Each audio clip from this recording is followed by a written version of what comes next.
So the Los Angeles Chargers unfortunately did lose their first preseason game yesterday against the Rams, and there were many things to take away from this, but there were also a lot of things that the Chargers would like to forget. And let's just quickly start off with the things that I thought went wrong is blown coverages. Of course, at the end of the game, the jump ball sort of Hail Mary that was brought in, and then 6 seconds left the completion, it was a heartbreaker, man. Just especially given the fact of the Chargers historically, they've just choked and had collapses, and to see it in the preseason is like, is it a sign to come? Like, I really hope not. But and then 134 yards on the ground, like it's incredible how the Chargers only lost this game by one, and they probably still should have won because the ending was obviously inexcusable, but also there was several times where the Chargers settled for field goals where they just got to be a little bit better down in the red zone. Another bad thing as well was the hit that Quentin Johnson took. I'm not trying to get too much into this, but clearly illegal. The defensive back who did that should have been ejected, leading with the crown, helmet to helmet. Just no reason for that in football at all. And Johnson, I mean, I do give him a lot of crap just because of the drops, and I think he's slow off the line and things like that. But to see him down and like that, man, it's just bigger than football at that point, man. Like it almost made me just want to like not watch the game because I knew the Chargers had lost even before I watched it. But I was like, it's like it just sucks to see a hit like that, man. Especially just from former first round pick, a guy who's constantly been improving in camp. Another bad thing as well was Benjamin St. Juice gave up a touchdown in the first quarter. Didn't think he looked particularly great. Not that I'm overly shocked. I mean, obviously he's like a backup, but he was competing for a spot. I think that's kind of out of the question now. What else can I think of that was bad? The last negative thing was the run game, which is completely non-existent. I mean, Trey Lance again led us in rushing, and I would have liked to see the backs just get a little bit more involved. I don't think I even need the film. It's just there was no holes for them to run to. Like Kamani Videla goes 10 for 16.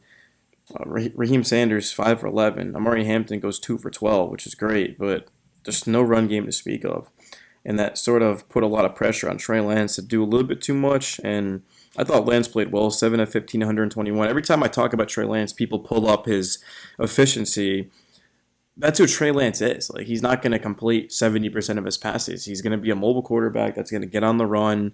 He can throw the ball deep. He's going to connect. Like Keandre Lambert-Smith had a 37-yard catch. He had 66 yards off of two catches. Trey Harris had a 34-yard catch. He goes 6 for 85. Ladd McConkey on the first drive started off immediately with a 17-yard catch. Like, Justin Herbert, I feel like, is one of the very few quarterbacks in this league that can just not play the two preseason games, come in for a drive in the third game, throw 2, 3 absolute dots, and then just be done. Like, it's so rare. Even Mahomes can't even do that. Like, it's just crazy to think that how Justin Herbert is built, bro. Just a true generational talent. I thought, honestly, Terrell Edwards was incredible. R.J. Mickens had another good game. Tony Jefferson made some plays, some pass breakups. Nico Reed had another good game. There wasn't really many negatives. I just wanted to get them out of the way so we could finish positively. I do also want to give a huge shout out to undrafted rookie receiver Luke Grimm, who had a punt return touchdown for 66 yards in the fourth quarter. It should have been called back due to a hold, but that's not really our problem. And Grimm missed most of Chargers, and outside of that, that was kind of my overall takeaways from the game. I mean, this was just a strange game from the beginning. The first drive, the Chargers marched all the way down the field, kicked the field goal, and from the next 55 minutes onwards from that, they controlled the game. The Rams had a lot of big plays, and eventually they got up to the Chargers, and it just was too much to overcome. But you really can't be mad about how the second and third stringers played because, I'm not going to speak for everyone, but the first team for the Bolts it's going to be much better than it was last year. And this is a team that did have a soft schedule, but they won 11 games. And from what we have seen in the very limited time from those guys, they've looked very good. And the second and third strings have come in and they've been competitive and they fought. And I think many of those guys can contribute to the first team. Like, I think Rocket Sanders, who's RB4 on the depth chart, I think he's be ready right now to be able to back up Amari Hampton, which I mentioned in my last video. And then Keandre Lambert-Smith and Trey Harris. Not to say they're third string guys because they're going to be getting a good amount of snaps this season, especially Harris. But they showed that they're playmakers and that they can get open, they can catch the ball. Amari and Hampton, again, 2 carries for 12 yards. That was it for him. Ladd McConkey had a catch. But then we also saw Rondé Gadsden get some targets, and he did have a couple of the catches where, yeah, had one catch for 12 yards. Yeah, that's right. He did have that drop, like I said, in the red zone. Well, I wouldn't really call it a drop. It was a tough ball, man. Big hit, of course, by the DB that came over. But for Los Angeles, They do lose their first game. I mean, I don't really see a reason to overreact to it. The question here is, who do they play this weekend? And then, of course, they're going to have a week off, and then the following Friday, they're going to kick off against the Chiefs in Brazil.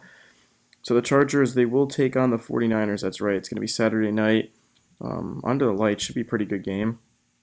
And then just wild to think how close we are to the start of the regular season. And there's still just so many battles right now for the Bolts in terms of who's going to be starting, like that outside linebacker spot, of course, next to Diane Henley, defensive line, edge rushers, running back. I think still kind of being evaluated. Even beyond that, like receiver, who's going to play? Keenan Allen, Kendrick Lambert-Smith, Trey Harris. A lot of competition going on there too. And cornerback, I think, is another thing too. So it's something to keep an eye on. I think a lot of guys are making their cases. I think a lot of guys are not making their case, right? But this was a fun game, like legitimately to see Trey Lance play the way he did, to see the young guys go out there and make some plays, and it was competitive. They fought. Greg Roman, I thought, called a good game. Obviously, you'd like to see the run game get going because last season that was a huge issue and it wasn't able to. But Lance still was able to push the ball down the field and be productive. And then we also saw someone who I haven't mentioned his name the entire literally summer. Terrell Edwards, who stands at 6'2" and 305 pounds, had an interception for 29 yards. 305 pounds is absolutely absurd, bro. I'm 6'2", 180. Dude, that's a big man, bro. And he also is obviously an underrated athlete because those 29 yards, he was pushing it. Had it been for Bennett, who stepped in, and, really stepped in front of a guy who half of his size, and also took a block from one of the other, defensive linemen. That could have gone even farther. Like maybe it even would have even been a pick six, and that would have been one of the craziest plays of the season, in the preseason.